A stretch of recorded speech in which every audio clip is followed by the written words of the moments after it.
Terima kasih Tuhan untuk siang hari ini. Kami hendak merenungkan firman-Mu. Tuhan mampukan kami. Tuhan tolong kami supaya kami bisa menerima pesan dari perenungan firman hari ini. Kami bersyukur dalam nama Tuhan Yesus. Amin.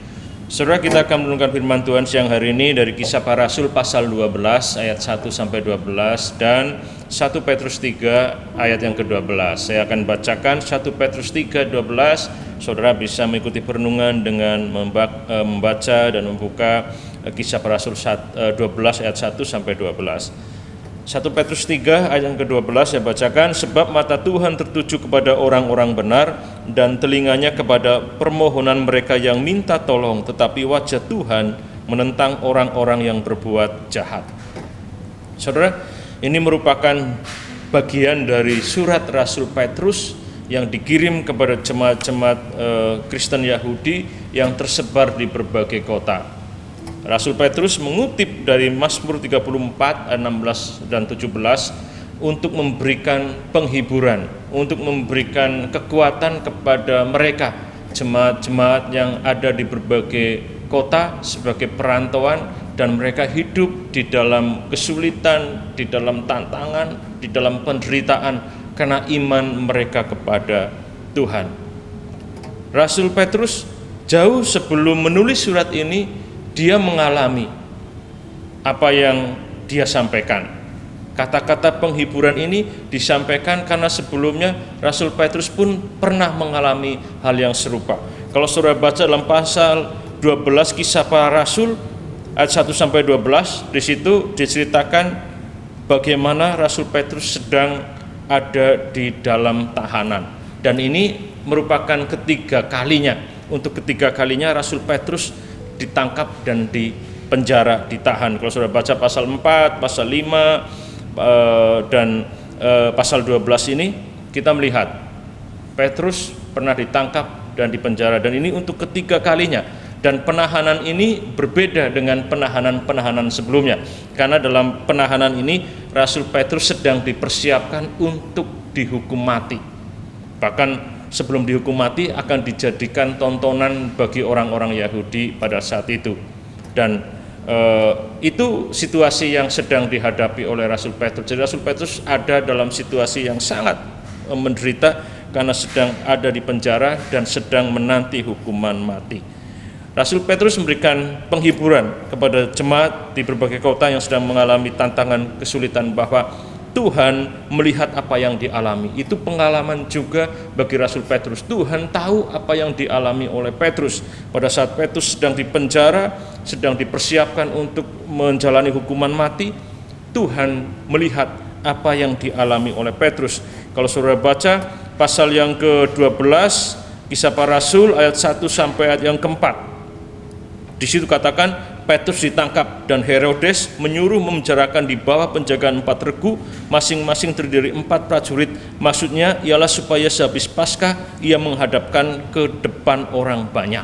Saudara, Petrus dipenjara dan akan dihadapkan pada hukuman mati. Di situ dikatakan Herodes.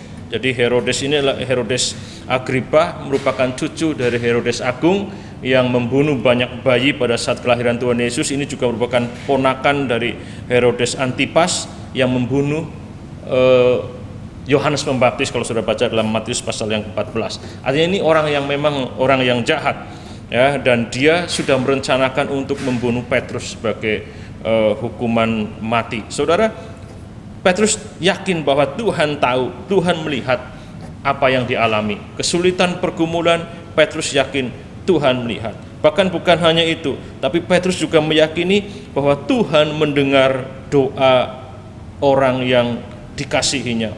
Kalau kita baca dalam pasal yang ke-12 ayat yang ke-5, demikianlah Petrus ditahan di dalam penjara, tapi jemaat dengan tekun mendoakan kepada Tuhan.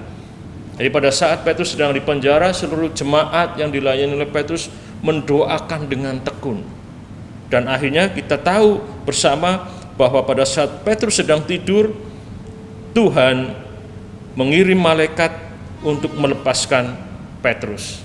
Artinya apa? Artinya Tuhan melihat, Tuhan mendengar doa, dan Tuhan bertindak untuk menolong orang yang percaya. Dalam konteks ini menolong Petrus. Makanya dia menulis surat kepada jemaat di kota-kota perantauan dan mengutip dari Mazmur 34 tadi bahwa mata Tuhan tertuju kepada orang benar, telinganya kepada permohonan mereka yang minta tolong, dan wajahnya menentang orang-orang yang berbuat jahat. Jadi dari perenungan ini kita juga diingatkan bahwa Tuhan yang kita layani, Tuhan yang kita sembah sama dengan Tuhan yang dilayani dan disembah oleh Rasul Petrus.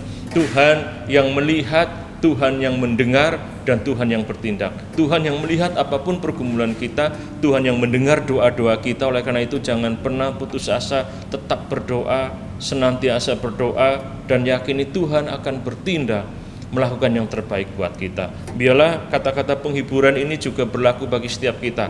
Kita tetap meyakini apapun yang sedang kita alami, Tuhan melihat, Tuhan mendengar doa kita, dan Tuhan akan bertindak menolong kita semuanya.